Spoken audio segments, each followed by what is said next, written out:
NIA को जांच सौंप दी है, जिससे घटनास्थल से कल से ही तहकीकात एक तरीके से शुरू कर दी थी।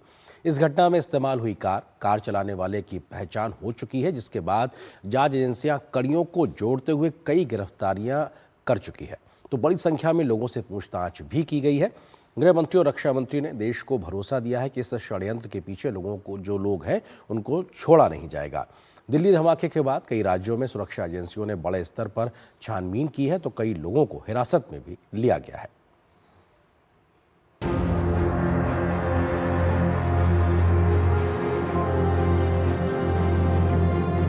सोमवार को दिल्ली में हुए कार धमाके के बाद से सुरक्षा एजेंसियां अलर्ट मोड पर हैं। तो उच्च स्तरीय बैठकों का दौर भी जारी है। केंद्रीय गृह मंत्री अमित शाह ने मंगलवार को उच्च स्तरीय बैठकें की, जिनमें केंद्रीय गृह सचिव, खुफिया ब्यूरो के निदेशक, राष्ट्रीय जांच एजेंसी के महानिदेशक और दिल्ली पुलिस आयुक्त मौजूद रहे। बैठक में जम्मू कश्मीर के पुलिस महानिदेशक भी वर्चुअली शामिल हुए। गृह मंत्री ने सोशल मीडिया पोस्ट पर बैठक की जानकारी साझा करते हुए लिखा कि इस घटना के पीछे हर दोषी की तलाश करने के निर्देश दिए गए हैं। गृह मंत्री ने लिखा कि इस कृत्य में शामिल हर व्यक्ति को हमारी एजेंसियों की कड़ी सजा का सामना करना पड़ेगा। वहीं केंद्र सरकार ने मामले में बड़ा फैसला लेते हुए ब्लास्ट की जांच राष्ट्रीय जांच एजेंसी यानी एनआईए को सौंप दी है, जिसके बाद एनआईए ने ब्लास्ट स्थल पर जांच शुरू कर दी है।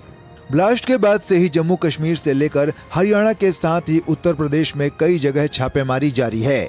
अब तक कई लोगों को हिरासत में लिया गया है, कुछ को गिरफ्तार भी किया गया है। बड़ी संख्या में लोगों से पूछताछ जारी है। इस सिलसिले में फरीदाबाद की अल फलाह यूनिवर्सिटी में भी हरियाणा पुलिस ने गहन छानबीन और पूछताछ की है।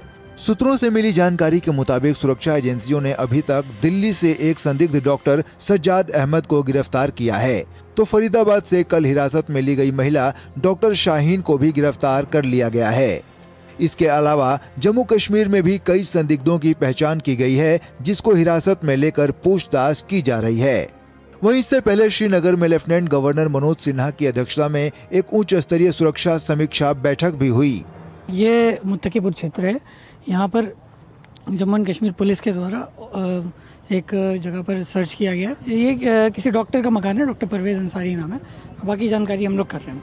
जिस कार में विस्फोट हुआ था, पुलिस उसकी तफ्तीश भी कर रही है, जिसके बाद जानकारी सामने आई है कि सोमवार सुबह 7 बजे i20 कार फरीदाबाद के एशियन अस्पताल के पास सबसे पहले नजर आई। उसके बाद 8:13 पर यह कार फरीदाबाद टोल पार करके दिल्ली में प्रवेश करती है। 8:20 पर यह कार ओखला इंडस्ट्रियल एरिया के पास एक पेट्रोल पंप पर नजर आई। तो कुल मिला के ये गाड़ी और उसमें बैठा शख्स जो है वो दिल्ली पुलिस के लिए और जांच एजेंसियों के लिए काफ़ी इम्पॉर्टेंट किरदार है, और यही वजह है कि इस गाड़ी की जो है वो जांच की जा रही है। इस गाड़ी की जो ओनरशिप है उस पर भी सवाल खड़े हो रहे हैं, क्योंकि 3 से 4 बार ये गाड़ी जो है वो एक ओनर से दूसरी ओनर को बेची जाती है, लेकिन आरसी ट्रांसफ़र नहीं होती है। तो ये तमाम सवालों के जवाब अब दिल्ली पुलिस और इसके अलावा बाकी जाँच एजेंसियाँ इसके जवाब खंगालती हुई। दोपहर 3:19 पर यह कार लाल किले के पास बनी पार्किंग में पहुंची, जहां ये कार करीब 3 घंटे खड़ी रही। शाम 6:22 पर यह कार लाल किला पार्किंग से बाहर निकली और लाल किले की तरफ आगे बढ़ी, और करीब 24 मिनट बाद यानी 6:52 पर रेड लाइट के पास चलती कार में धमाका हुआ। अभी तक सूत्रों से मिली जानकारी के मुताबिक जिस i20 कार में विस्फोट हुआ, उसे जम्मू कश्मीर के पुलवामा का रहने वाला डॉक्टर उमर चला रहा था, जो फरीदाबाद की अल फलाह यूनिवर्सिटी में पढ़ाता था। पुलिस ने डॉक्टर उमर के परिजनों को भी हिरासत में लिया है और पूछताछ कर रही है। 2 दिन पहले सुरक्षा एजेंसियों ने फरीदाबाद से बड़ी मात्रा में विस्फोटक बरामद किया था और कई लोगों को गिरफ्तार किया था, जिसमें कुछ डॉक्टर भी शामिल थे। एजेंसियां इस एंगल से भी जांच कर रही हैं कि क्या फरीदाबाद के आतंकी मॉड्यूल का लाल किला धमाके से कुछ लेना देना है कि नहीं। इस बीच जांच एजेंसियों ने लाल किला ब्लास्ट और फरीदाबाद में बरामद किए गए विस्फोटक के नमूने के मिलान की जांच शुरू कर दी है। घटना के बाद जहां सुरक्षा एजेंसियां तेजी से जांच करके किसी निष्कर्ष पर पहुंचना चाहती हैं, तो सरकार की ओर से आश्वस्त किया गया है कि षड्यंत्र के पीछे जो भी लोग होंगे उन्हें उनके अंजाम तक पहुंचाया जाएगा। I want to formally assure the nation that those responsible for this tragedy will be brought to the justice and will not be spared under any circumstances. सोमवार को ब्लास्ट के बाद से कई नए सीसीटीवी फुटेज भी सामने आ रहे हैं जो धमाके की भयावहता की कहानी बयां कर रहे हैं। इस धमाके में अभी तक आधा दर्जन लोगों से ज्यादा की मृत्यु हो चुकी है तो करीब 2 दर्जन लोगों के घायल होने की खबर है।